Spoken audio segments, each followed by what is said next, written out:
आपण पाहतो की ज्या पद्धतीने रस्त्यांची दुरावस्था ही आपल्या आजूबाजूला पाहिल्यानंतर आपल्याला हा नेहमी प्रश्न पडतो की एवढ्या मोठ्या प्रमाणात कोट्यावधी रुपयांचा रस्त्यावर जो खर्च होतो त्यानंतर देखील रस्ते असे नादुरुस्त का होतात, रस्त्यांना वारंवार खड्डे का पडतात.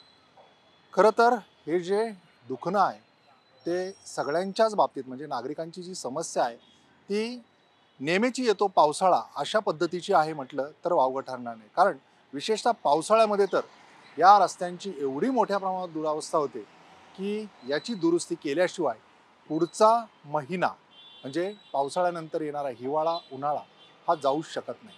आणि पुन्हा पावसाळा आला की ती रस्त्याची तीच परिस्थिती. आपण ही परिस्थिती अनुभवत असताना याचं अगदी उलट उदाहरण आपल्याला पुण्यामध्ये पाहायला मिळतं. पुणे शहरामध्ये मध्यवर्ती भागात असणारा जंगली महाराज रस्ता, हा जंगली महाराज रस्ता गेल्या अनेक वर्षांपासून सुस्थितीत आहे. ज्या पद्धतीने याचं बांधकाम झालेलं आहे त्यावरून याची गुणवत्ता ही उत्तम प्रतीची असल्याचं वारंवार सिद्ध झालेलं आहे. कारण गेल्या अनेक वर्षांमध्ये या जंगली महाराज रस्त्यावर आजपर्यंत एकही खड्डा हा पाहायला मिळालेला नाही. याचं कारण काय, तर जंगली महाराज रस्त्याची जी निर्मिती केली गेली ती अत्यंत उच्च दर्जाची आहे. ओएसिस या कंपनीच्या अंतर्गत या रस्त्याचं कन्स्ट्रक्शन झालेलं आहे.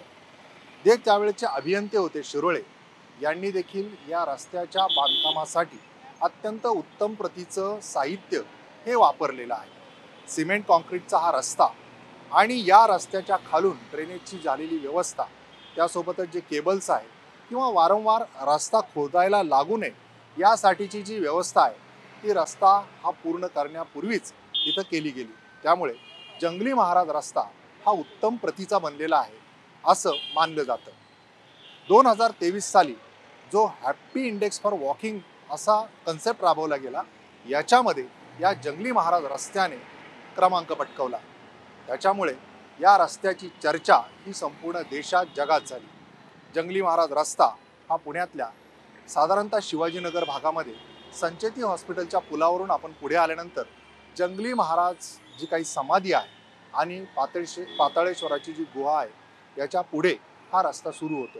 साधारणतः हा रस्ता 1.5 ते 2 किलोमीटर लांबीचा जो रस्ता आहे त्याच्यावर बालगंधर्व रंगमंदिर, जे सर्व रसिकांचं हे इथलं स्थान आहे, ज्या ठिकाणी बालगंधर्व रंगमंदिरात रसिक हे नेहमी येत असतात नाटकांचा आस्वाद घेण्यासाठी, त्यासोबतच इथे जे काही कलाविष्कार होतात यासाठी. त्यामुळे हा जो जंगली महाराज रस्ता आहे यावरून पुण्यामध्ये आल्यानंतर प्रवास केला नसेल असा एखादा जो पर्यटक आहे तो सापडणं कठीणच आहे. असा हा जंगली महाराज रस्ता जो आहे त्यावर जो फुटपाथ आहे तो देखील उत्तम प्रतीचा केलेला आहे. हा प्रशस्त असा फुटपाथ आहे. या फुटपाथवरून सायकल चालवण्याची व्यवस्था आहे. त्यासोबतच पुणे शहरामध्ये जे म्हणजे आपण विद्येचं माहेरघर म्हणतो, या विद्येच्या माहेरघरामध्ये जे काही विद्यार्थी येतात त्यांना बसण्यासाठीची व्यवस्था केलेली आहे. आणि या जंगली महाराज रस्त्यावर आपल्याला एक असं वैशिष्ट्य पाहायला मिळतं की इथे एका ठिकाणी बसल्यानंतर तिथे बुद्धिबळ जे आपण खेळतो ते बुद्धिबळ पट आहे. त्यासोबतच इथे जी काही झाडं आहेत त्याच्यामुळे सावली आहे. म्हणजे भर उन्हाळ्यात देखील जर आपण या रस्त्याच्या आजूबाजूने प्रवास करत असाल तर आपल्याला सावली मिळते. त्याच्यामुळे या रस्त्यावरचा प्रवास हा आल्हाददायक असा होताना दिसतो.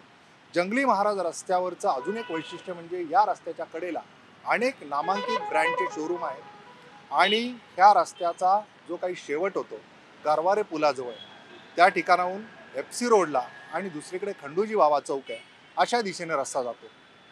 जंगली महाराज रस्ता मात्र ज्या भागातून जातो त्या भागात अनेक हॉटेल्स चांगले चांगले आहेत. त्यासोबतच मी जसा उल्लेख केला त्या पद्धतीने उत्तम ब्रँडचे शोरूम आहेत आणि बालगंधर्व रंगमंदिर, आणि याच्यापासून काहीच अंतरावर पुणे महानगरपालिका आहे. त्यामुळे हा गजबजलेला रस्ता आहे. पूर्वी हा जो रस्ता आहे तो अत्यंत वर्दळीचा झाल्यानंतर इथे अनेक समस्या निर्माण झाल्या होत्या. ट्रॅफिकची समस्या होती, या ठिकाणाहून प्रवास करणं दुरापास्त झालं होतं. मात्र 1970 मध्ये हा जो रस्ता आहे तो करण्याचा निर्णय घेतला गेला आणि 1970 मध्ये या रस्त्याची निर्मिती झाली. हा रस्ता खरं तर उत्तम रस्ता म्हणजे आदर्शवत असा रस्ता आहे. त्याच्यामुळे इतर ठिकाणी जेव्हा असे रस्ते बनवले जातील तर जंगली महाराज रस्त्याचं जे उदाहरण आहे ते डोळ्यासमोर ठेवणं अत्यंत गरजेचं बनतं. खरं तर पुणे महानगरपालिकेने देखील जंगली महाराज रस्ता बनवल्यानंतर पुणे शहरामध्ये असे रस्ते बनवले जातील असं म्हटलं. मात्र आज आपण लक्ष्मी रस्ता असेल किंवा कोणताही पुण्यातला महत्त्वाचा वर्दळीचा रस्ता पाहिला तर या ठिकाणी वाहतूक कोंडी ही समस्या बनलेली आहे. त्यासोबतच इथून फुटपाथवर चालणं देखील दुरापास्त बनलेलं आहे. तुळशीबागेत जाणारी जी काही रस्त्याची व्यवस्था आहे ती देखील अत्यंत वर्दळीची आणि वाहतूक कोंडीची झालेली आहे. या ठिकाणी जाताना पुणेकरांना मनस्ताप सहन करावा लागतो. इतर ठिकाणी जाताना देखील रस्त्याची जी समस्या आहे त्याच्यामुळे जंगली महाराज जो रस्ता आहे ह्या रस्त्याचं उदाहरण घेऊन खरं तर पुणे महानगरपालिकेने इतर देखील रस्ते बनवले पाहिजेत.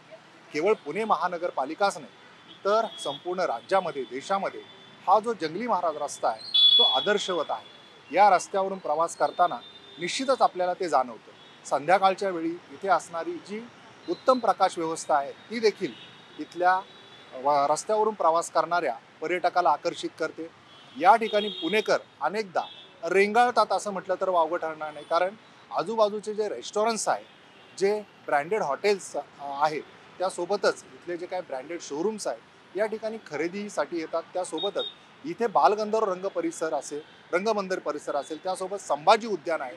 या ठिकाणी पर्यटक हे थांबणं पसंत करतात आणि आजूबाजूला फुटपाथच्या बाजूला जे काही आसन व्यवस्था केलेली आहे त्या ठिकाणी बसून ते या रस्त्याचा आनंद लुटतात असं म्हटलं तर वावगं ठरणार नाही. कारण पुण्यामध्ये अनेक जे काही विद्यार्थी आहेत त्यासोबत इथले पुणेकर आहेत त्यांना बाहेरून कुणी जर भेटायला येणार असेल तर त्यांच्यासाठी सुद्धा ही कन्व्हिनियंट जागा अशी ठरते.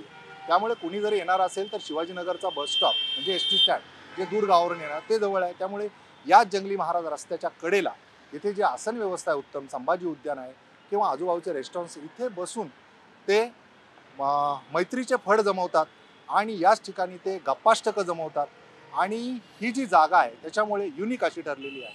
त्यामुळे जंगली महाराज जो रस्ता आहे तो निश्चितच आदर्शवत असा रस्ता बनलेला आहे.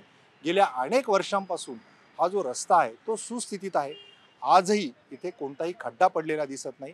त्यामुळे या रस्त्यावरून प्रवास करताना सुखद असा अनुभव घेता येतो आणि या रस्त्याची व्यवस्थित ठेवण्याकरिता प्रशासनाने देखील काळजी घेतल्याचं आपल्याला चित्र पाहायला मिळतं.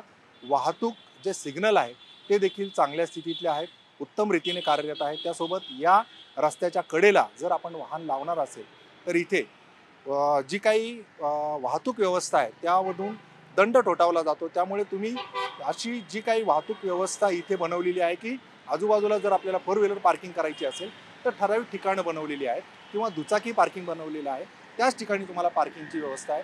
इतर ठिकाणी तुम्ही पार्किंग करू शकत नाही आणि हे नियम इथे पाळले जातात हे आपल्याला या रस्त्यावरून प्रवास करताना दिसतं. त्याच्यामुळे जंगली महाराज रस्ता जो आहे तो संपूर्ण राज्यासाठी हा आदर्शवत आहे. आपण आता जे आपल्या आजूबाजूला रस्त्यांची दुरावस्था पाहतो, काही महिन्यातच रस्त्याची खडी उकडायला लागते, तिथे खड्डे पडायला लागतात, पूल कोसळतात.